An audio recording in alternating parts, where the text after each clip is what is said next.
Последние новости из Туркменистана. Читайте нас в Телеграме и не забудьте подписаться. В Саратовской области в дорожно-транспортном происшествии погиб студент из Туркменистана Бигенч Базаров. Как сообщают местные СМИ, ВАЗ-2107 был буквально раздавлен КАМАЗом. Авария произошла в 20:15-16 октября в месте пересечения Лысогорского, Татищевского и Гагаринского районов Саратовской области.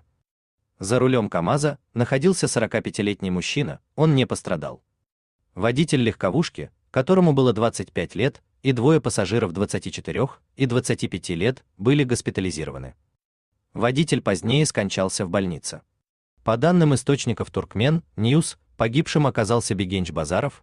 Он приехал в Россию из Туркменистана и учился в Балашовском институте Саратовского государственного университета. Молодой человек должен был получить диплом в 2024 году.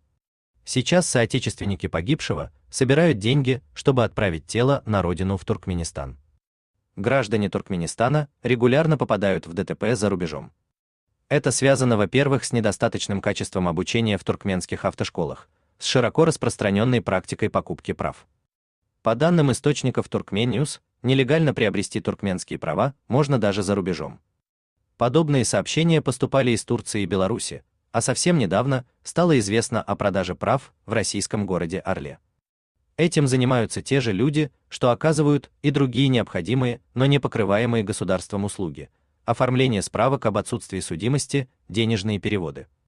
Во-вторых, нередко студенты, которые из-за существующих ограничений не могут получать от родителей достаточной финансовой помощи, подрабатывают таксистами.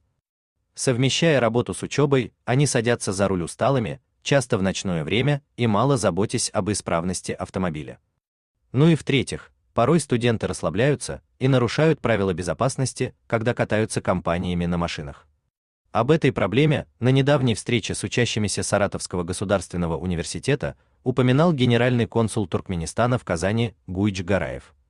Хотите сообщить что-то важное? Пишите нам в секретном чате Телеграма. Мы никогда не раскрываем свои источники и гарантируем вам полную анонимность.